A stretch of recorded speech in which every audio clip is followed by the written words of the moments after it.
All right, welcome back to another edition of Mayday Monday. This is the Mayday Monday for March of 2026. Before we get diving into too much of this month's topic and episode, let's review last month's topic and issue with everybody. Last month, again, February. February is Heart Health Month, and it is not just Heart Health Month for the fire service, but it's Heart Health Month for everybody.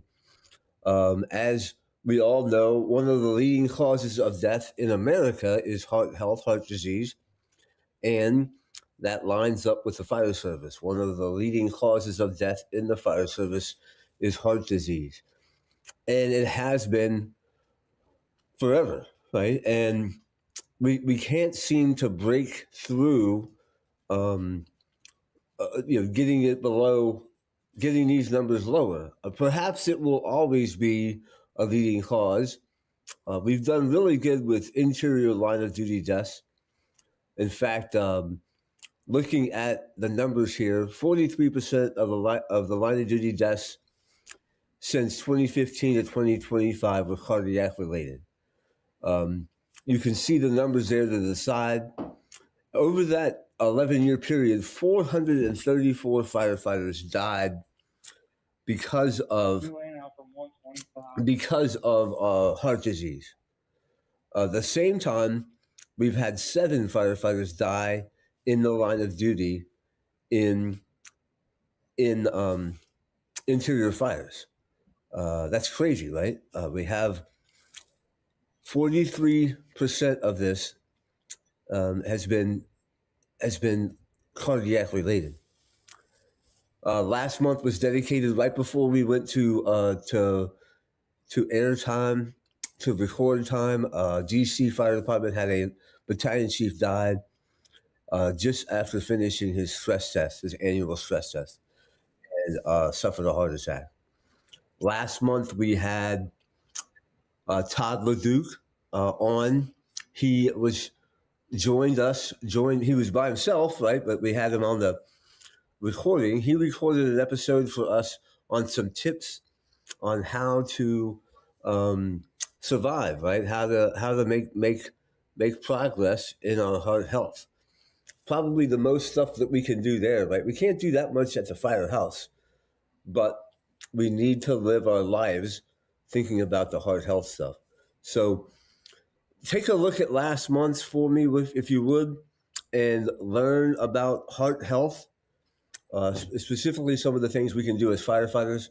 Last month's skill drill was to make a stress test appointment or an appointment with your doctor to get a checkup, because those are things that we have to do to make sure we're fire fit, ready for the firefight, right? Just like today's episode, where we're going to talk about a really important skill, a really important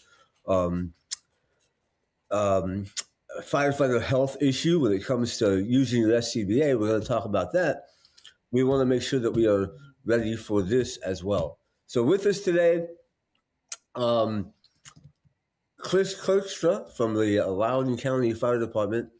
Today's episode is part 3 of talking about an incident that happened in Loudoun County.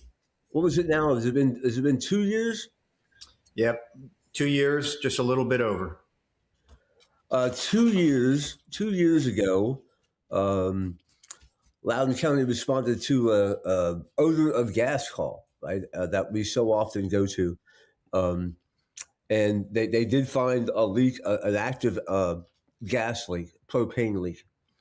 As they were investigating this thing, the building exploded, killing one firefighter who was involved with this, and we'll talk a little bit about him. But so this is the 3rd episode. The first one, we talked to Battalion Chief Todd Weber, and we also talked to, if you remember, we talked to Jerry Knapp from New York from New York State. He is a hazmat officer with West Point Fire Department up there. Is also very active in the Loudoun County hazmat. And Jerry is our resident gas leak expert. We talked to him that first episode, that was September of last year, where we dug into this incident with Battalion Chief Todd Weber, digging into this fire and learning about his response. Then in January of this year, we met with Battalion Chief Matt Burns from the Fairfax County, retired from the Fairfax County Fire Department, and about his response. He was part of the rapid intervention team that rescued today's guest, Chris Kerkstra from Loudoun County. So, Chris, if you would you just do a quick introduction so people know who you are? Sure. As you said, I'm Chris Kerkstra, Lieutenant with Loudoun County Fire Rescue. I was assigned as the officer of Truck 611 on that evening, and we were the first arriving unit for the initial investigation call. Yeah. Right. So, Chris, you've got some time in the fire service. When did you start? I started as a volunteer when I was 18 years old down in Prince William. I grew up in Manassas, and started in January of 1992, and was a volunteer for several years, and was hired by Loudoun County August of 99. I was in recruit school number 1. Oh, wow. Yeah, that's cool to know you were groundbreaking there in Loudoun. Yep. I think we only had 44 guys in the field when I was hired. They hired, I think, 20 of us, so we made 64 in the field, and now we've got 750 in the field, something like that. Yeah, good stuff. So again, a little connection here. You guys know Mayday Monday is headquarters is in Prince William County, and that's where I started my volunteer time back in when I was a kid, and grew up there. So it's a good connection here with Chris. Chris was a member of my volunteer fire department for a short time before moving north to Loudoun and spending all his time up there. Now living in West Virginia. So thank you, Chris, for joining us. And I want to get into our slideshow. Okay. So it will kind of direct us as we go through today's discussion. So you guys have seen, again, if you've been with us before, you kind of know what happened here, but we'll go through a little bit. So, all right, so this is Trevor Brown. Trevor was tragically killed in this explosion, standing by to do the next thing on the list of evacuations or investigating or what have you on this type of an incident. And the building blew up, and some of the stuff from there struck him, killing him instantly in the front yard of this building. Again, this show and the other two are all dedicated to the memory of Trevor Brown. So if after today, if there's some reason that you think, why should I care about this? Well, this is why you should care, right? We don't want these people to die in vain. He gave his life, right, out protecting residents in Loudoun County, and we can learn some stuff from this incident. So we want to make sure we pass it on. Loudoun County is in Virginia. Oh, here we go. Here's some pictures of Chris. Chris, yeah, that's me. You were injured in this incident. We'll talk a little bit about what kind of injuries did you come out with after this explosion? My physical injuries were actually relatively minor compared to what I ended up going through. I received second-degree burns on my hands and my face, and honestly, that was pretty much it. I spent a couple days in the burn ICU. Was discharged at home. That's what that picture is of me on the couch. I think that was the day I came home. And then the other picture is my first day back at work about 6 or 7 months later. Yeah, I can relate. Definitely get laid up for a couple months there and chomping at the bit to get out. I'm sure it was tough to keep you pinned down, but We have to follow those doctor's orders. And the Washington Hospital Center burn facility is state of the art, top notch. Top notch, absolutely top notch. Yeah, again, not that I want anybody to go, but if you have to go to a burn center, that's a good burn center. So speaking of again of Loudoun, you can see there in the picture on the right, that's the state of Virginia, and Loudoun is all the way at the top. That is orange next to two yellow. It's stuffed in between two yellow ones there. Loudoun County, 521 square miles, and it's got a population of about 421,000 people. If you don't know about Loudoun was one of the fastest growing counties in the country with all the tech boom, right? We had AOL, if you guys remember AOL headquarters was out there. That really kind of started everything moving in Loudoun. There's 15 volunteer agencies. Is that a mix of fire and EMS? Yeah, there is a handful of agencies that are rescue squads, and then there's a handful that are fire companies only, and then most of them are both. So, all right. So at this time, like you said, about almost 700 uniformed members. Yeah, with 800 plus civilians. Yep. Now you have a hodgepodge of staffing in the firehouses. Like, do you have people in every one of Loudoun's facilities? Yeah, virtually everyone. There's one or two that are that are not staffed, but yeah, virtually every station. There's career people in every single station. Yeah. The short answer is yes. And 24 stations? Yeah, more or less. 20 engines that we staff every day, 21 med transport units, 7 ladder trucks, and 3 rescues to cover that area. That's our. So you can, if you look at the map on the left, everybody, you can see Dulles Airport. Dulles Airport straddles the line between Fairfax and Loudoun. And you can see again there's a lot more stations down in this southeast corner of the county. That's because that's where the abundance of the population is. It gets pretty rural up here to the northwest, huh? Yeah. Again, that's West Virginia on the north side there. Yep. That's the Blue Ridge Mountains at the western border there. That's the Blue Ridge Mountains. Yeah. And right over those mountains is West Virginia.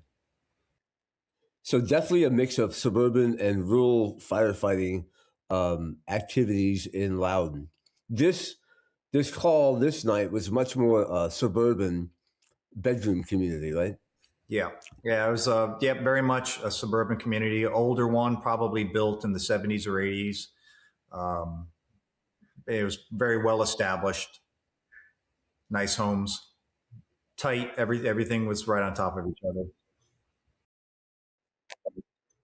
So speaking of that, here is the building in question, 347 Silver Ridge Drive.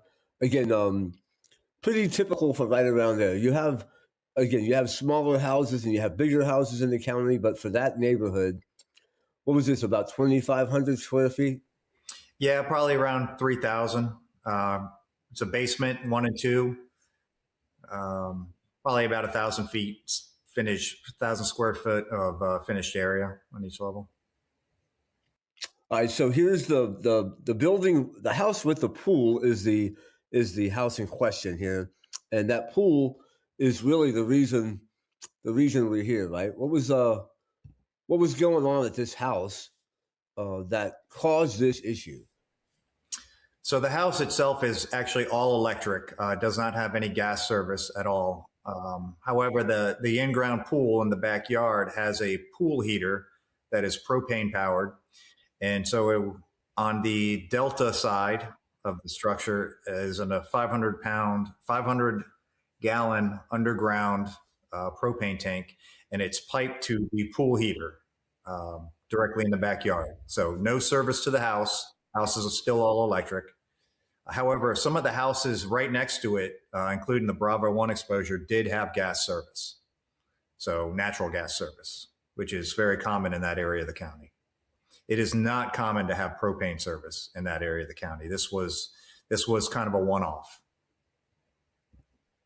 Yeah. And I guess looking at the report after this, I mean, obviously because you talked to them, but it's just that day they had a delivery of propane, but otherwise this propane tank hadn't been in service, right?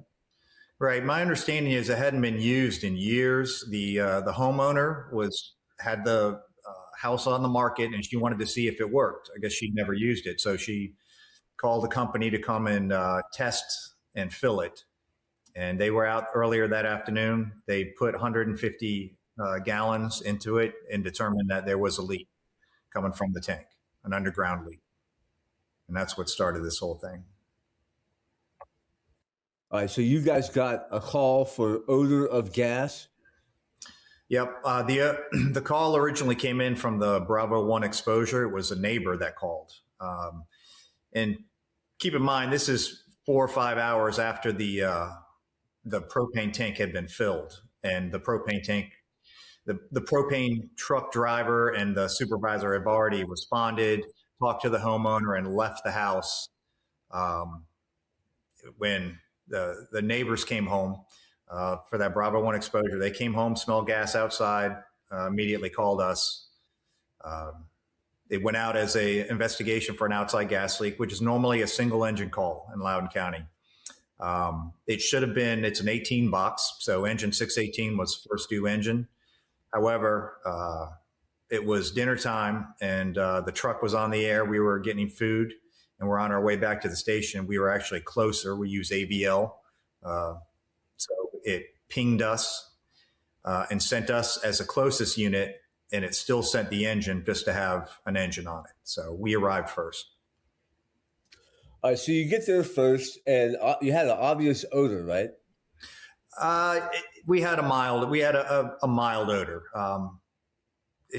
Just to set the scene, it's February. It's 7:30 at night. It's freezing cold. It's dark. 8 inches of snow is predicted for later that night. We got a big storm moving in. It hasn't started yet, but it's windy.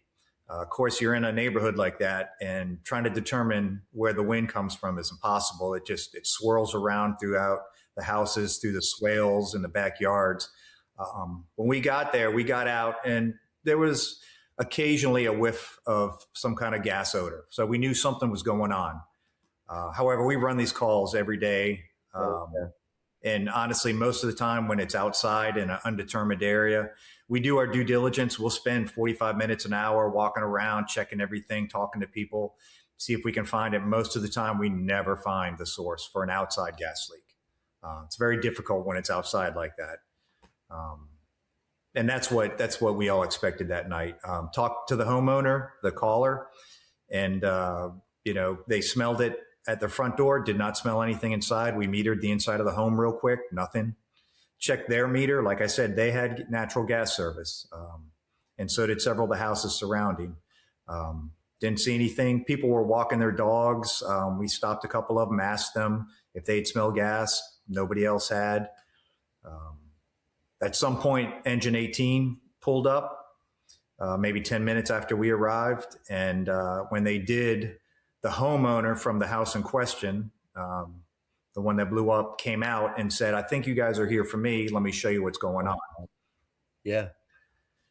So we go over and she takes us around to the Delta side, and there's an underground crock where the propane tank is. And she starts explaining, what the deal is. I had the company out earlier. They put 150 gallons in, and the guy said it was leaking. And then they left, and, now I don't know what to do. And by this time, it's the smell of propane is obvious. We're standing around the crock. You can see vapors coming out of the ground inside the crock, not coming from the valves, but actually seems to be coming from the grass through the dirt. It's seeping outwards. There was also a storm drain directly in front of that house, and we put the sniffer in the storm drain and we got a hit. So, I mean, there was definitely gas migrating underground. And according to the homeowner's story, it sounds like it'd been going on for hours. Yeah, yeah. So the contractor that was there filling the tank, like he recognized that there was a leak, right? He did, and he did, and this is all information I got afterwards. But he spoke, called his supervisor, who responded. He spoke to the homeowner, told her what was going on. The supervisor responded, sent the original driver away, and I don't know all the facts exactly of what the conversation was that went on. But bottom line is it's a Friday afternoon, winter storm coming. The supervisor said it'll be okay. We'll be back Monday. Oh, wow. So, okay. So they left. And then a couple hours later, an odor of gas call comes in. You guys get there. When the property owner met you, and did he let you into his house then, or did you have to coax him to let you in? She did. She was forthcoming. She was very forthcoming with everything. And this is kind of where the call starts to go awry. Is there was a lot of distractions. From a command and control perspective, I was lieutenant on the scene. The engine officer on 18 is a volunteer captain. We're trying to run the scene together. Things got missed. Things got what should have been obvious, and what seems obvious when you read the after action report was much more difficult to ascertain while we were on the scene. She got the supervisor on the phone, on a speakerphone. She was very worried that I could tell by her demeanor, by her affect, that she was worried that she was going to get in trouble, that she'd done something wrong. But she had been assured by the supervisor that everything was okay. And so she wanted to show us that. And, I personally ended up getting very distracted by the phone call and by, all the things that were going on. This is one of my greatest regrets of this night, is the distractions that I allowed to get to me.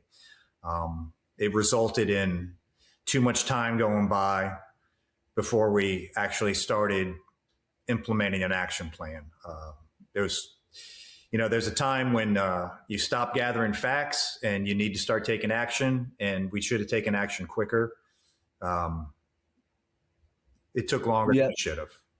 So when you got into their house, were you getting readings yet? Yeah, some of the firefighters went in and they metered the house, and they had very high readings. I remember one of them saying they had 67% LEL. Wow. Yeah. Which is unheard of. That's incredibly high. Well, and it's also not, it's just not every day, right? I get it. Sometimes this is incredibly rare. We run gas leaks. I think everybody who has gas service, in their community, they're running gas leaks every day. We run a dozen of them a day. Inside gas leaks, outside gas leaks, investigations. Very rarely do we find something that's such a smoking gun, so to speak. Yeah, 10%. I've never heard the alarm go off. Yeah, most guys haven't. I've done it in training where we've set the alarm off, right? Yeah. But 10% of the LEL is it's very rare to get that kind of an atmosphere, and you guys were at 67%. Yeah. All right. So now now it's time to evacuate this house. It sounds like there was a bunch of people, and they were upstairs, downstairs, all over the place. So the house is occupied by two people: the homeowner, who lives on the first and second floor, and in the finished basement is an apartment, and she has a tenant down there. The tenant was home, was in the basement asleep, I believe. The homeowner had two large dogs. She kept going in and out of the house. She was, again, I could tell by her affect that she was upset. She thought that she had been doing the right thing. She had said she'd been smelling propane all day, and she was going by what the supervisor had told her. And There was a lot of confusion. There wasn't a lot of teamwork. We didn't get a lot of buy-in from the homeowner. She didn't seem to want to leave. She kept going back in. We kept pulling her back out. She was worried about the dogs. She couldn't get a hold of the tenant downstairs. All of this kind of culminated into this point where I walked up to the front of the house and I looked in through the front window, and all the lights are on inside the house. And I see the homeowner still standing in the back, and I say, what the hell is she still doing in there? I don't think I use that terminology though. And at this point, the guys are setting up a PPV fan at the front door. And I said, I'm going in to get her. And I walked in the front door, and one of the firefighter from Engine 18, who just happened to be standing there, he walked in right behind me. And I went straight up to the homeowner, walked through the hallway to the back of the house. She's standing in the kitchen. I said, get out now. Drop everything you're doing and get out of the house. She said, okay. And I said, where's your tenant? She's in the basement. What's her name? She told me the woman's name. I said, get out of the house. We're going to go get her. The other firefighter and I, we went down the steps. As we're going down, we're calling out, fire department, so-and-so, you need to get out of the house now. We do a quick walk through the basement. We're down there 10 seconds tops. Go in through the bedroom. I meet the tenant. She's walking out. We go face to face. I said, get out now. Just go straight out up the stairs, go straight out the front door and get out. She says, okay. We start to go behind her, and it's a below grade basement, no exterior entrance, only one way in and one way out. And it's got casement windows. So I happen to be standing next to one of them. In the basement? Windows were in the basement? Yeah, casement windows, several of them throughout the basement. So I thought, okay, well, I'm literally standing right here. It's only going to take me 2 seconds to reach up, see if it's unlocked, see if I can open it, which I'm sure you've dealt with casement windows. Most of the time, they don't open very easily. They're stuck. They're painted shut. Yeah, you got to push on the corners. Yeah, you got to push on the corners. You got to this one opened up really easily. Which immediately started to let fresh air into the house. So, I'm standing in this basement that's completely full of propane with this other firefighter. His meter, his 4-gas meter, is actually reading OR, over range. We didn't even know what that meant at the time. Yeah, because it's so saturated. Of course, we open up this window in the basement. You got the front door propped open. The guys are setting up a PPV fan. We're pushing fresh air in. We're taking that. We're above the threshold for propane to burn, right? What is it? It's like 5 to 15%, somewhere around there. I don't know the exact numbers, but we're at close to 100%.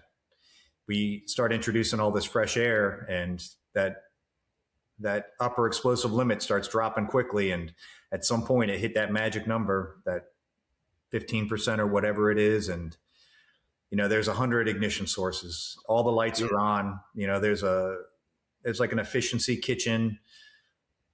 There's carpet. It could have been static from our boots. I have no idea what the actual ignition source is, but bottom line, you open that window. Maybe that triggered the heater to come back on.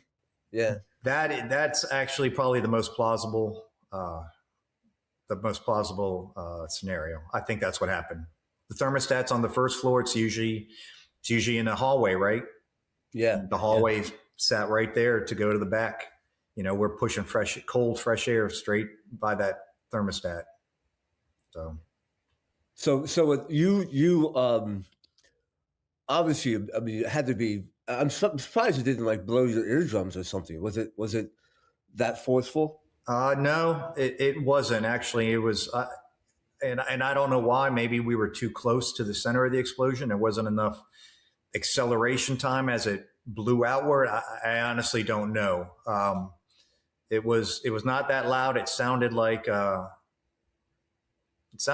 big sheet of plywood falling over and falling flat onto, say, a hard surface. Yeah. You got that cushion of air for that stops it for that last second. It has that whoomp as it goes up, and that's exactly what it sounded like. Everything went orange. I closed my eyes. I could see the flash through my eyelids. It felt like 3 full seconds of burning. And all of a sudden it went out and it was pitch black and I was on my knees and the whole house was on top of me. So do you remember falling? Oh, I guess you were in the basement, right?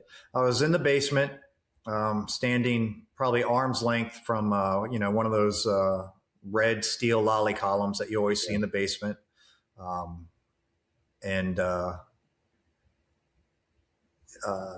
The other firefighter, he was kind of on the other side of the basement. He was over there opening up windows or looking for windows to open up. So, I didn't have him in my visual when it happened. Everything went black, and I don't remember getting knocked down. I don't remember any of that. My helmet didn't come flying off. It just burned. It just pure fire. The whole thing was just pure fire for 3 seconds, and then it went out, and the house was on top of me. All right, the house is on top of you. Somebody outside radioed to dispatch, right, and said, "We've had a catastrophic explosion." Yep. So I start hearing this. Well, it's already occurred to me what's happened. I've wrapped my head around it. Okay, the house just blew up. I'm trapped underneath it, but I'm alive. I don't even seem to be hurt that bad. I didn't have any orthopedic injuries. I knew that the other firefighter was, he was far enough away from me that there was no way I could get to him. I start hearing the radio traffic. The house just blew up. The truck officer's dead on the front yard.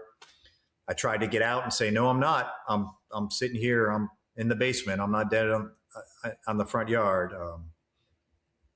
And that's when the other firefighter, he declared his Mayday, and right after that, I declared mine. All right, so let's talk about. I'm gonna play some audio. Okay. Hopefully, we can get this thing to work here. This is the initial dispatch. Outside gas. Let me move it up to. So you guys have recognized that there's a problem here. Yeah. And started to upgrade this thing to get some additional resources, right? Yeah. 1 Delta Tac 11 about 61821. Yeah, we had already called for the upgrade. Ridge Drive, Cross Street, Seneca Ridge Drive. Loudoun Command.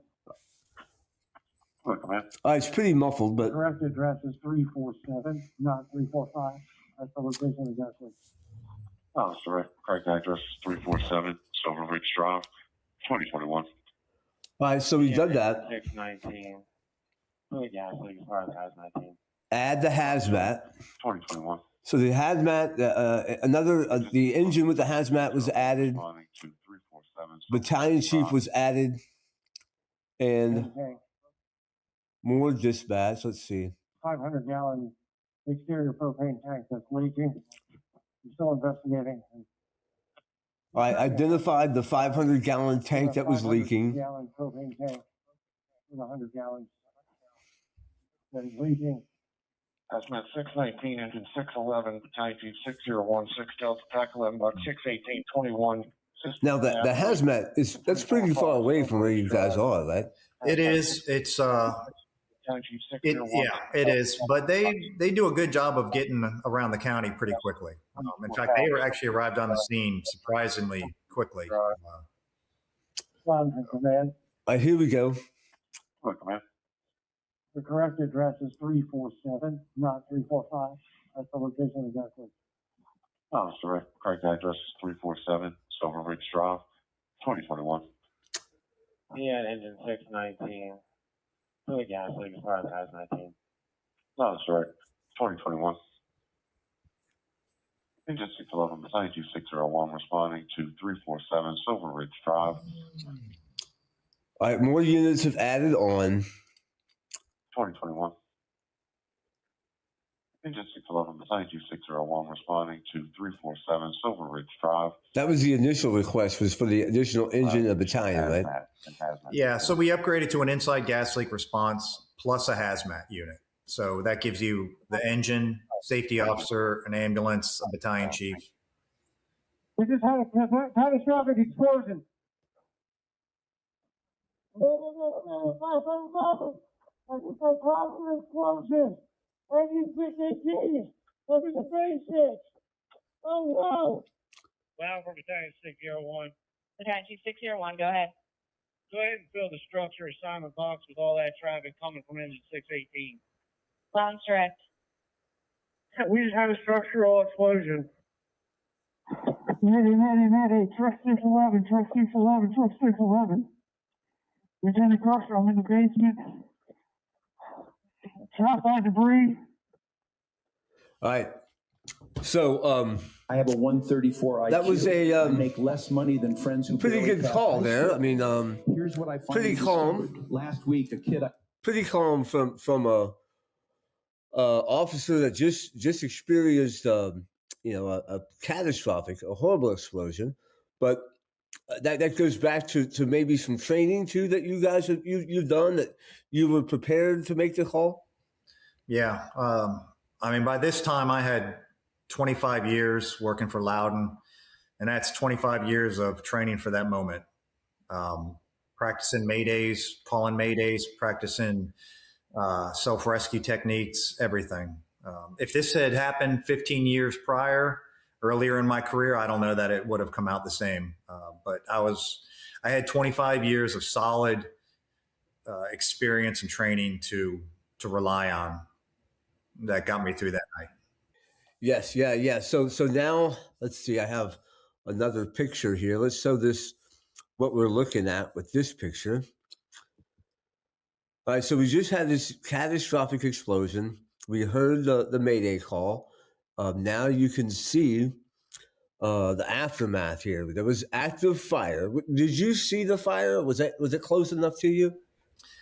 No. So, I consider myself a student of the fire service. I try to pay attention to incidents when they happen. And, I've always paid attention to gas leak explosions, especially when it's a house. And one of the things that, you see with the natural gas explosion is the walls tend to blow straight out, leaving the corners unprotected. And there never seems to be a lot of fire damage. A lot of times it's like, there's a huge concussion and then it blows itself out. And so in my mind, I'm in the basement. I am covered by debris. It's not in the IDLH yet. It's dark. There's PVC and Romex and studs and OSB and all kinds of other crap, in front of me. But I didn't actually see any fire initially. So in my mind, I'm thinking, okay, I'm trapped under this house. I'm in a safe place because that lolly column bent over in half and I'm right next to it. So it created this little tiny void. I just happened to be in that void. And I'm thinking, okay, well, the fires, there's pretty much no fire. This is just, I'm trapped, but if I wait here long enough, eventually they'll get some heavy equipment and they'll start moving this stuff off and I'll be fine. I had no idea any of this was going on until I saw the videos and I started talking to the lieutenant that was on the engine that rolled in 30 seconds later. I had no idea that there was a bonfire on top of me. No idea at all. And I guess that's the difference between a propane explosion and a natural gas explosion. Most of the, after I thought about it afterwards, most of the calls that I've seen, actually all of them were natural gas explosions, which tends to burn itself out very quickly from what I've seen. So yeah, I did not expect this. Yeah, I can't imagine that. Again, going to the outside gas, like that, it would end up like this. So, all right, so you found a void space, so you were in a void space. The other member that was trapped, how far away was he from you? Do you know? So he was kind of on the other side of the staircase. There's excuse me. The stairs bisected the house from front to rear, basically right underneath the front door. Right in the middle of the house. So I was on one side of that. He was on the other, probably 15 feet away. But I was trapped so deep. I was buried so deep. I couldn't hear him. I couldn't hear his radio. I couldn't hear anything. I heard him scream maybe within the first 10 seconds after the explosion. I heard a long blood-curdling scream, and I've heard that scream before. I've heard it on the radio. I've heard it, in videos. Like I said, I'm a student of the fire service. I know what that sound is. That's the sound of a fireman being burned alive. So he had a bad leg burn, right? He was very badly burned, much worse than my own. He had the flash burns, the same ones I had, hands and face. We did not have our SCBA on. We were fully geared up. We had packs on. However, we weren't on air. So our hands and our face were exposed. That's why we got burned. But it was the after, as he found himself, instead of being completely buried as bad as I was, he was partially buried enough that he could maneuver around. But as he kept displacing debris, it would open up more pockets of this propane, which kept reigniting, and he just continued to get burned. And he actually suffered third-degree burns pretty badly to the back of his legs. He spent a long time in the burn unit. Here is a video. This is from Chief Burns when we had him on recently. He shared this video, and this is kind of a view of his location. He was, again, directing this rescue operation, and you can just see, how do you even know where to start? So you're in there. How did you tell them where you were, I guess? All I knew, and I think I said this on the radio, is that I had come down the stairs, I had made a left and gone towards the rear of the house. Believed that I was on the Delta side. I think where I actually was kind of dead center of the basement towards the Delta side is where the lolly column was. And I'm not sure I see the gazebo in the back, which leads me to believe we're kind of looking towards side Charlie. Yeah. I don't know if that might be the Bravo Charlie corner where that ladder is. I'm not 100% sure. Yeah, it is. Because I recognize that house. That's the Bravo 1 exposure. That's where the original call had originated from. So that should be the Bravo Charlie corner. And that is very close to where the other firefighter was found. He was kind of over there on the Bravo side. Now, he was removed relatively quick. Is that right? Yeah, I think within the first 10 minutes, right after we had upgraded, but nobody was on the scene when the explosion happened. 30 seconds after the explosion, an engine rolled in. They did exactly what an engine's supposed to do. They dropped a line. They pulled a big line, a 2.5, and they started putting water on the fire, which is probably the best thing they could have done. It made a huge difference in the overall impact. 2 heavy rescues rolled up within minutes after that, one from Loudoun County, one from Fairfax, because we're right on the Loudoun Fairfax border, a lot of mutual aid in that area. They both immediately went to work. And one of the rescues, as they did a quick walk around, they saw they saw the firefighter out there. So they were kind of able to get a ladder down to him and get him out relatively quickly. They found him quickly. It took him a little bit to get out. He was pretty gassed, and he was burned pretty bad. His turnout pants were burned through, and I think he had trouble getting up on his own, is my understanding. All right, so they got him out, and then now they can focus everything on trying to get to you, right? Right. So now they know that there's at least a second firefighter. There was some confusion initially as whether there was 2 or 3 people trapped. There was, the people that were on scene, that were out front, they were all horribly injured, different injuries, not burns, but IED type injuries. They just, experienced a house blowing up in their face. Yeah. And like the concussion stuff, right? Everybody was concussed. Virtually everybody had some orthopedic injuries. A lot of them had been buried under debris and had either dragged themselves out, or some of the other guys, or some of the cops, because several cops got there right away. They helped kind of drag some of these guys out. We got a really good relationship with our deputies. my understanding is they were there very quickly, and they were very helpful getting our guys away from the wreckage. All right, so this is looks like a big roof section, right? That kind of came down on top of everybody. Yeah, and again, I'm using that gazebo as a landmark. It looks like we're standing basically in front of where the front door would have been and looking directly towards the rear. There is an in-ground pool back there somewhere. Yeah. But yeah, that's essentially exactly where I was. The kitchen would have been in the rear. Bedrooms upstairs. There would have been a dining room to the left of the front door and a living room to the right of the front door. All right, so this is, I guess, an estimate on where you were located. Yeah, I think so. It certainly looks a lot different from the last time I saw it, but I know that I did crawl about 10 feet, and I did come out a very small hole somewhere near the Charlie side of the structure. And that's when one of the rescue crews found me, and they got me to a ladder and got me up out of the basement. All right, so let's go. Let's rewind a little bit. The explosion has happened. You gave your Mayday call. What was your next thoughts? Your next actions that you did then? So I immediately donned my face piece, got my gloves on, got my helmet back on, everything on air. Called my Mayday. Of course, I have a little hand light with me. I always keep a personal light.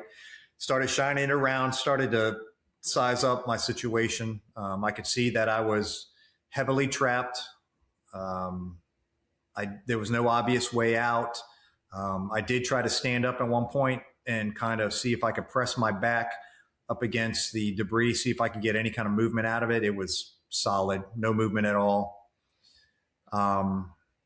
I spent probably 30 minutes kind of crawling, trying to do various things. I did find a hole at one point that, in my mind, it led toward the front of the house. I couldn't tell you if that was actually the right direction, but it felt like it led to the front of the house. It was very small. I had to take my pack off, hold it in front of me, push the pack through first, and then crawl through. I kind of moved forward 3-4 feet, was able to shine my light around. It opened up into a bigger area, but I could see that it went nowhere. There was nowhere for me to go. So I kind of backed into my original spot and continued to look around. And at some point I realized, all right, I'm not getting out of this on my own. I just need to wait and hope that, I last long enough for them to uncover me. So that's when I radioed and I said, listen, I'm just going to conserve my air and,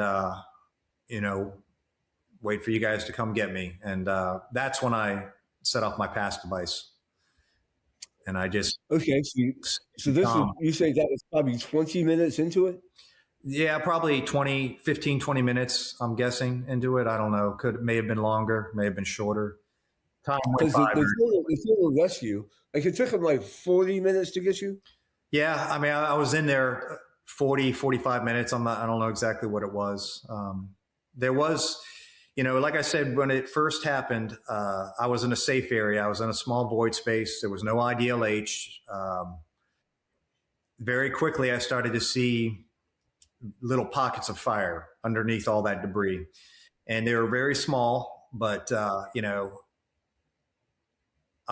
I got a lot of OSB sitting on top of me. And if you've ever seen OSB, how quickly the fire spread, especially horizontally, it's pretty scary. So, I see little pockets of fire and they're maybe 5-6 feet over this way, but there's OSB laying on top of it. And I know it's just a matter of time before it starts moving my way. So, I think at one point I heard on the radio, hey, we need to shut the lines down. We're filling up the basement with water. And I tried getting on that radio and tell them, do not shut those lines down. Because every once in a while, a little trickle of water would make it down through all the debris and it would keep that fire in check. But then a couple minutes later, it would start back up. Another one started up behind me. But as long as those guys from Engine 11, as long as they kept putting water on the fire, it kept it in check. And yes, the basement was filling up. I think it was probably 6 inches of water. I was kneeling in at one point, which felt great on my burned hands. In fact, it was enough water that there was a fire maybe a foot behind me. And it was, again, just a little small fire, and it would get big, and then it would get small, and it would smoke, and then it would starve itself of oxygen. But at one point, I found myself cupping my hands and trying to throw water over my head to put that fire out. But there's so much debris laying across me, I can only get my hands up like this high, and it was completely ineffective. Really? So you couldn't move around like this? No. Now there's nails and Romex and everything else snagging on my coat. A lot of entanglement, very heavy entanglement. Was there a lot of communication between you and command or the rapid intervention group? Or? There was a reasonable amount. So we use a digital trunk system, and it has a backup. The backup is a cellular system. And in this particular, we're in the far corner of the county. And sometimes you just get those little dead spots. And apparently I was in one of those dead spots, and I had trouble getting out a lot. I could hear virtually all of the radio traffic, but I kept getting a lot of rejects. Every time I hit the PTT button, I would get a honking reject. So I think I only was able to get out on maybe 10% of the transmissions that I attempted. So what was that like? What was that like in your mind? Was that like an oh shit moment, or was it like, okay? Yeah. I mean, that would be... Yeah, it was. But honestly, I didn't really have anything groundbreaking to tell them. Everybody was doing the right things. I could hear the incident commander, who I know personally. I know his voice. He's got a very distinctive voice on the radio. I knew that he wasn't going to let anything happen to me. I could hear the rescue officer. I know him. I know his voice on the radio. I could tell that they were working hard. I could tell that they were doing everything they could to come get me. So I know one of the issues that Chief Burns talked about from his standpoint was he wished he had a different radio channel. Like that's a debate in the fire service. Like, do we switch or don't switch? Yeah. And I definitely can understand why, knowing that the operation, the rapid intervention operation, was building, right? They were adding resources. I could see where you would need that, but also the stuff like he mentioned, like you hear like a canteen mark up, and it's like, come on, get off of the channel, and let us do our work. Yeah, there was definitely some confusion in the beginning. Any kind of a call like this is always going to have a certain level of that chaos. Our job as the fire department is to get a hold of it and control it and level it down. And everybody who responded did a really, really outstanding job of doing that. Initially we were on 6 Delta. That was the ops channel for the inside gas leak. When it was upgraded to a structure fire, they put it on a different channel. So a lot of the Fairfax units that were coming mutual aid, they had no idea. They thought they were coming to a house fire, a bread and butter house fire. Had no idea that it started as a gas leak, had no idea there was an explosion. A lot of people didn't. And they quickly, and I think Chief 401, Chief Burns, quickly started getting all this together in his head, and they merged the channels so that we were all back on one channel. I know that's one of the things they say, when there's a Mayday, to keep the Mayday on the original channel, put all the other ops on a different one. I don't think there's a good answer. Yeah. It's always going to be a mess. It's going to be a mess, but the only constant is that the guy who's calling the Mayday, he probably should stay on the channel that he's on, no matter what it is. That's really the only constant out there. So, no, I agree, and that's a subject for another Mayday Monday show. But today, yeah. So really, for your standpoint, you were able to communicate, and no real issue when it came to that.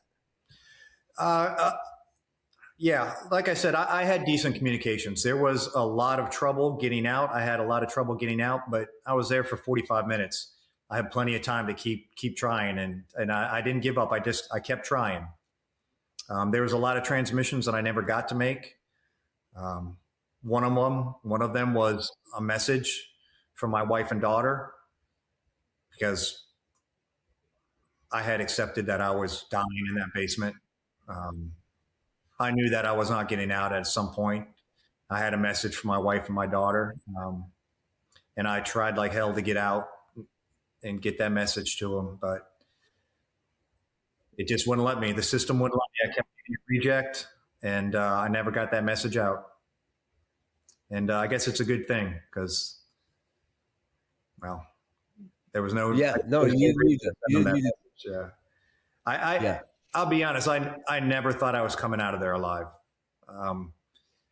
Not until the last 2-3 minutes did I feel like I might actually get out of this. Wow. I never thought I was getting out of there alive. When it started sinking in just how badly I was buried, when it started sinking in that, that fire is eventually going to make its way over to me, and, we can only keep it at bay for so long. I'm listening to the guys outside. I'm listening to their radio traffic. They're talking about delayering. I have no idea what kind of conditions they were dealing with. They were still active fire. These rescue guys were going through fire trying to dig me out. Every time they moved something, a new fire would pop up from all the propane that was trapped there, and they didn't care. They just kept coming. But yeah, I did not expect to get out of there. They definitely threw some caution to the wind, right? And I know you've talked to them, but they made a conscious decision to work in that environment without SCBA, and continue to try and make their way to you. So no, I think they were going to do everything they could to get to you, and they did. So I know we talked earlier kind of about you decided to kind of conserve your air, to not relax. I think that was a word that was used in the report, was relax. But I'm sure you didn't relax, but you came to grips with, this is my situation. Yeah. I did. Just one quick word about those guys that were in that basement. True firemen. No checking boxes, no handing out safety vests. They were true firemen. They just went to work and did what firemen are supposed to do. They kept their eyes on the mission, right? They definitely were focused on that. You risk a lot to save a lot. As far as as far as relaxing, as far as controlling my breathing, that's something that, again, I've trained on for years. I spent 25 years training for that moment, and it all paid off. I've done consumption tests, on a regular basis through the last 10 years. I know what my numbers are. I know how long I can make a Scott bottle last with doing work. I know how long I can make it last with not doing any work. I know how many minutes until the vibe alert starts going off. I know how many minutes I have left when it stops going off. All these things are going through my mind, as I'm trying to calculate my odds down there. If I can just last a little while and they can keep this fire at bay, then, I could potentially stay down here for hours until they get heavy equipment. Because in my mind, that's what I'm thinking. Without heavy equipment, they're not getting me out. Yeah, and I mean, as well resourced as Northern Virginia is, it's still going to take some time to get a heavy equipment there. Yeah. All right, so let's go to that. When did you realize that they were making progress and that this was going to have a good ending? Well, I'll be honest. I never did. There were several times when, I just stopped and I listened, and, I couldn't hear radio traffic. I couldn't hear voices, and that told me, I'm in this deep. There was a time later I did hear a chainsaw running. I was looking for lights, like little glimmers of a hand light that might make it through the debris, things like that. I never saw any of that. The saw, I heard the saw, and I could hear the radio traffic through my portable, but that was it. It wasn't until the very end that I realized that I might make it out. So what happened is that, after I tried to get that transmission out, I tried to get my last message to my wife and daughter, and I wouldn't go through. And by this time, my Viber alert, I can tell it's been going off for 10 minutes. I can tell by the breath that it's about to stop going off. And, when that happens, I've got 30 seconds maybe of air before I suck that mask to my face. So I know it's decision time. I tried to get out, kept hitting that button on the lapel mic, would not go. And I don't know, I started getting mad, started getting a little frustrated that I was going to die without getting my message out. And I said, fuck that. That's not happening. So I sucked the mask to my face. I unclipped the regulator, just let it fall. By this time, my helmet was off. My pack, I never put my pack back on. I just kept it hugged in front of me the whole time. I didn't want to exert any energy after I'd gone through that first hole. And, there was a 2x4 in front of me, and, I reached out and I grabbed it and I shook the living hell out of that thing as hard as I possibly could. And it moved just an inch, just a tiny bit. But that gave me hope. And I started shaking the hell out of it and started kind of pulling it, and it actually pulled out from the debris field. And I was able to kind of push it and move it to another section. And then I was able to grab another piece of debris, and I actually was able to just small pieces, very small pieces, here or there. I was able to move some of that stuff around, and an opening, small opening, maybe the size of a cinder block, at the basement floor, the concrete basement floor, opened up. And I said, that's my hole. That's where I'm going. So, I still got my gear on. I still got my mask on, my hood's on. I got my hand light, my stream lights in my hand. And, I saw this hole and I said, all right, I'm going to crawl through that. And I briefly considered taking my coat off, because I was worried that my coat, it was so tight that my coat was going to impede me from making it through there. But at this point, I'm soaking wet. I can barely move. I knew I'd expend way too much energy just trying to get the coat off. So I said, oh, no, I'm going to leave it on. And I went through hands first. I kind of dove through there, started to army crawl. My mask got caught up. I grabbed it and just ripped it off all in one, took the hood off with it. And I just started worming my way side to side, squirming my way through this hole. And I was moving, I was snagging stuff, but again, 25 years of doing entanglement drills, of being in this exact situation. I knew I trained for this. I knew that it was on me. I knew that no one was going to be able to get me. So I need to get myself out. So just kept squirming forward and started making progress. And at one point, I saw turnout boots walk by, and that was Rescue 635. That's where they were operating. I found out later, I guess they started to see my light, or they started to see the reflection off the reflective on my coat. They started to see me come out, and the guys tried to grab me and kind of yank me out of that hole. My lapel mic, I run it down through my coat, and I keep my radio underneath my coat so it's safe.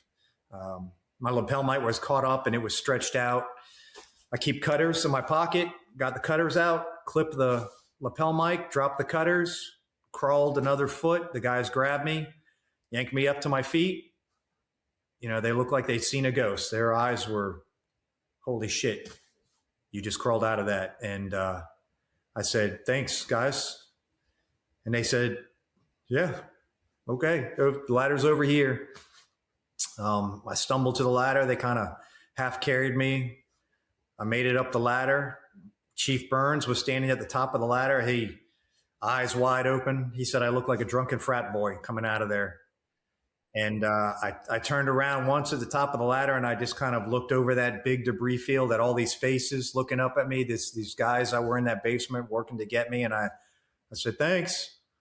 And I turned around, walked to the front, and they dragged me out, got me on a cot, got my gear off, stuck me in a unit, pushed me a mile down the street to get to the transport unit because it was so blocked up with units. They had a helicopter already on the ground on standby, very close by at an elementary school. Got me in the back of Medic 439. Helicopter crew got on there, did a quick assessment, determined they weren't going to put me down. I didn't have any airway burns, so they didn't need to tube me. They got a line, got me in the helicopter, flew me to MedStar. And that was it. I was done for the night. And now done for a couple weeks in the hospital, or how long were you in the hospital? 5 days in the burn ICU, maybe another 3 or 4 days in the step down unit, and then I was discharged to home. So about a week, maybe a little over. Yeah, so not too bad, not bad at all. I honestly, injury wise, I think I really came out of that a lot better than the 9 other people that were on the scene that night. Oh yeah, absolutely, right. Especially if you can walk, right? That's amazing. That the injuries that you had. So you think that the burns were from that initial flash? Yeah. Oh, absolutely. It's possible that, most of my hair was gone, singed off. My eyebrows were gone. Some of that could have been from the secondary fire that was above me. It may have burned some of this, but if it did, it was very minor. I didn't notice. Yeah. Wow. That's an amazing story. It's an amazing survival story that you made this out. So, all right. So your recovery, a few days in the burn unit, then at home recovering there, and then made it back to the firehouse. What, like 8 months later? You think? Yeah, it was July. So I guess that's 5, 6 months. Yeah. End of July is when I went back. Yeah, not bad, huh? Yeah.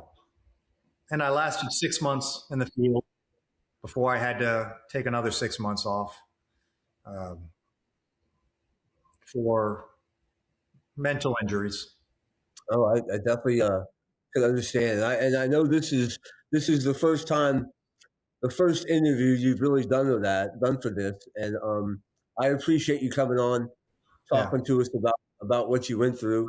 And I think that there's a lot we can unpack, right? That we can learn from this, that people can take from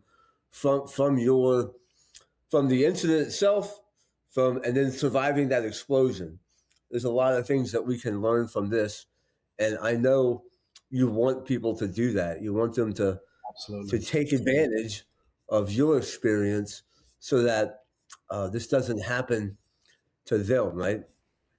Yeah, absolutely. Never stop training.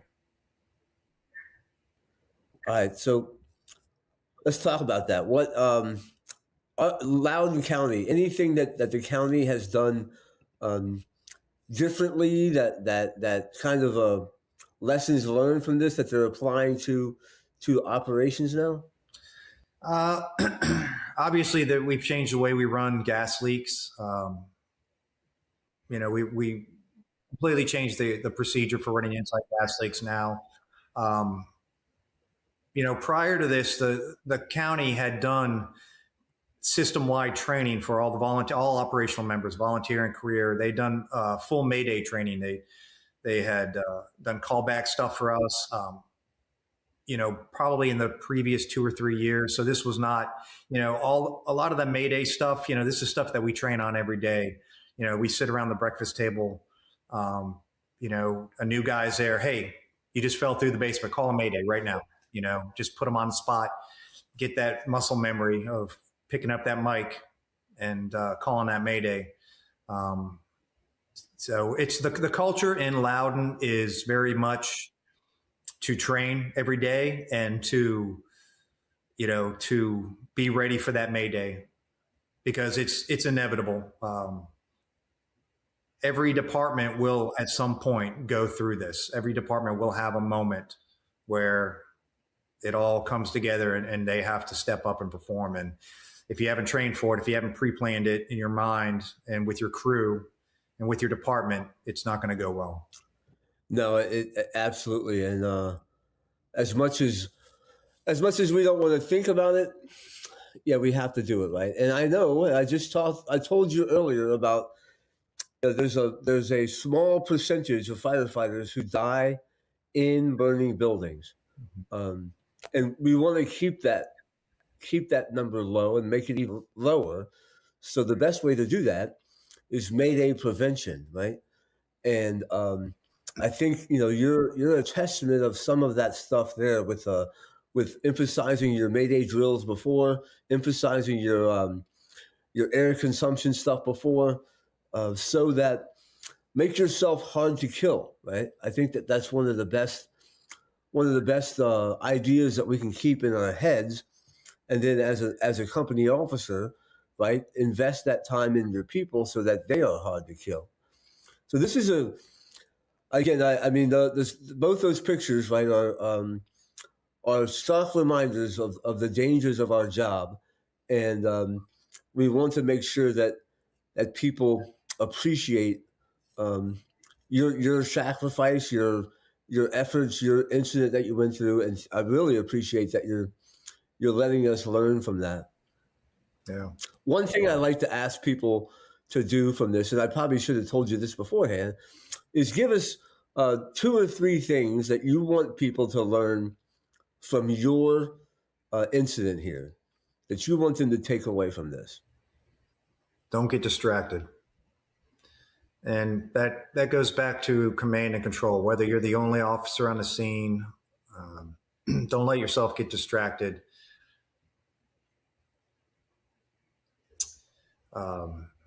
Train every day. Be ready for it. It will happen. I mean, there's a lot of lessons. There's a lot of little things that I could attribute my success to. And a lot of it is the culture. I've always worked at stations where the culture was, let's train. Let's do some Mayday drills. Let's do some RIT pack drills. Let's try something new. Let's experiment. Let's go out on a limb. Let's see if we can figure out a better way of doing this. Because you know as well as I do, there's no one right way to do anything in the fire service. So just keep training, train with your guys. I don't know. I'm a little talked out. I'm sorry. No, it's fine. I have asked a lot of you today, and I appreciate your time. And one thing, before we wrap this up, I want to talk about this month's skill drill that we want members to practice. It kind of comes from some of the stuff we talked about, the incident today. All right, this month's skill drill. We want you to get out and do some air consumption drill, people. Chris talked about how he knows exactly how much air he can get out of his 45-minute cylinder. Like again, yeah. 45 minutes is a misnomer, right? Because it's really up to you. 45 minutes is from the lab rats that they use to test these things, and it's based on a 40 breathing at 40 liters per minute. Here's a picture of that. What we talk about with SCBA usage, but again, the 45 minutes is based on 40 liters per minute. You breathing at that rate, you will be able to make that SCBA last 45 minutes. If you have an hour cylinder, Same thing, right? It's based off of 40 liters per minute. So if you have an hour cylinder, you have 2,400 liters of air in that bottle. If you have a 45-minute cylinder, you have 1,800 liters of air. How fast are you breathing now? What, maybe 20 liters a minute? So if you're sitting at home watching Mayday Monday, you can make that SCBA last 2 hours because of your breathing rate. When you get to a fire, or imagine being in Chris's position where you just had this building explode over you. I'm sure your breathing rate's going through the roof because you're scared shitless, right? Are they coming to get me? So you have to, but you can control that. You can control how long that bottle will last. Chris talks about he made a conscious decision that he needs to control his breathing and make that thing last as long as he can. So take this month, do some air consumption drills. You may even start with a very basic one. And officers, I know you guys will love you for it. I know my guys, when I went to this, I had this one company I went to, and I said, today we're gonna do an air consumption drill. We're gonna couch and watch TV and see how long that air bottle will last. The problem with that was the chief wouldn't let me stay out of service long enough to test that whole thing, because it would have been 2 hours plus, right, that we could make that bottle last. But we know. So make sure you take this month. I like this drill here, the treadmill drill, because I can get specifics, right? We know we can write down the starting pressure in the cylinder. We can write down exactly the time and the pressure when the low air alarm starts to sound. We can write down the time and the pressure of when the low air alarm stops sounding. And then we can also write down exactly when that bottle is empty. So it's a good way for you to get all those metrics in there without having to go, chase people down if they're walking around a track or something. So they're all right there. Concentrate on something. I would, turn maybe a good show on TV and let them go to town on the treadmill if you can do that. Chris, have you done this with your people here? Oh yeah, quite a bit. I think the favorite one that we like to do, we do a deck of cards workout. We'll get everybody together, get in a circle. We usually use some kind of like a gym timer or an iPad that has a nice big timer app on it. We start it when we click in, and we all go through and we do a deck of cards workout. And it's generally four exercises that you go through. One of the exercises we always do is we like to do flutter kicks. And the thing about flutter kicks is when you're dressed like that, full gear, SCBA on, it requires you to take one strap off, swing the pack around to your front, hold it, get on your butt, do your flutter kicks, stand back up, put it back around, tighten it back up.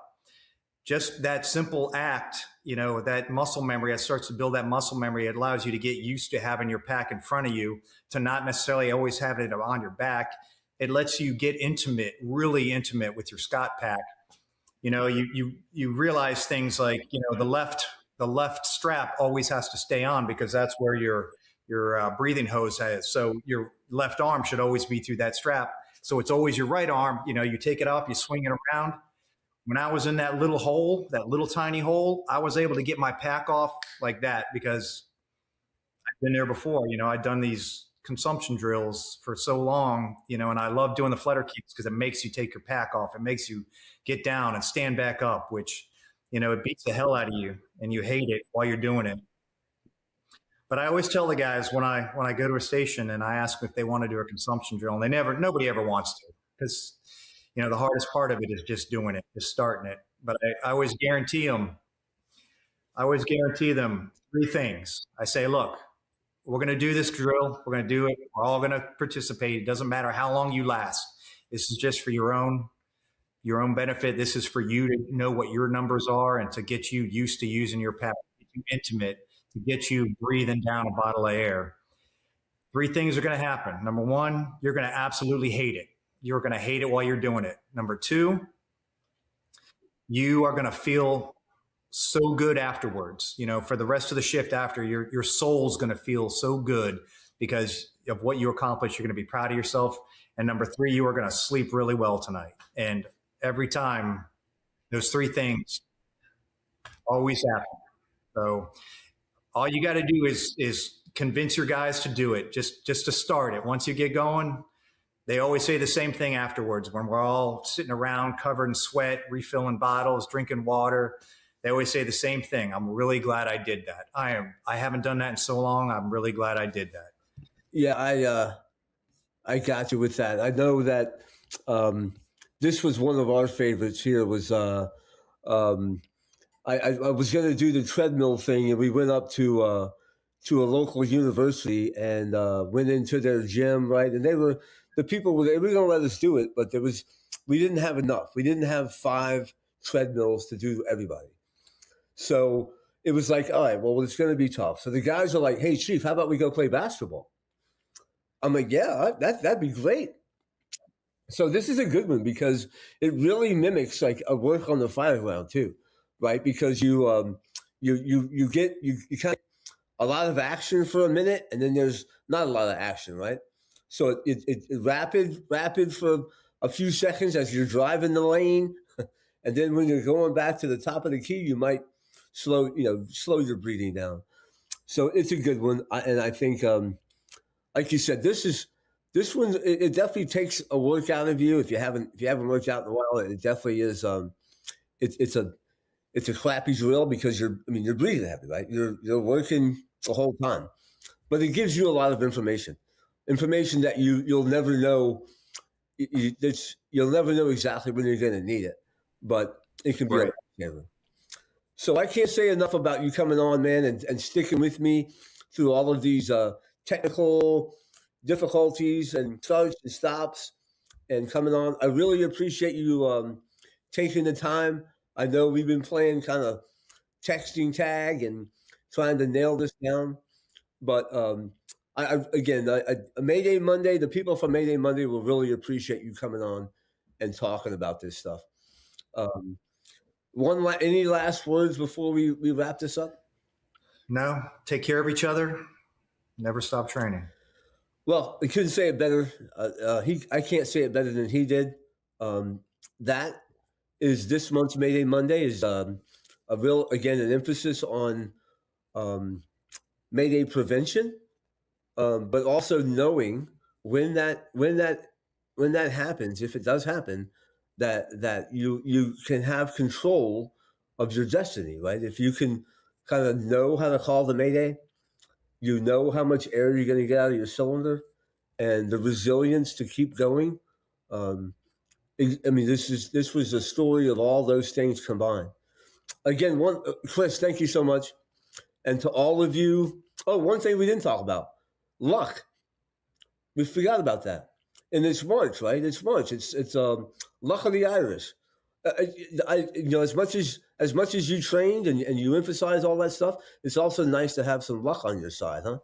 Yeah, there's a lot of luck. A lot of the right people were in the right spots that night, and that every single person who responded, I think there was 98 total apparatus when it was all said and done. Every single person that responded had a positive impact on that call. There's no doubt in my mind that call was supposed to be a lot worse. It was bad enough. We lost one. Trevor Brown was killed instantly. But I think that we were supposed to lose more. And it's a testament to everybody who was there that night and to the team effort that we didn't. And I'm really proud of everybody that was there. All right. So again, luck is a very small part of the equation. In fact, it's a very small part of this show tonight. So, but we had to throw it in there because as much as we train for the worst, we hope for the best. And part of that hoping is having some luck on your side.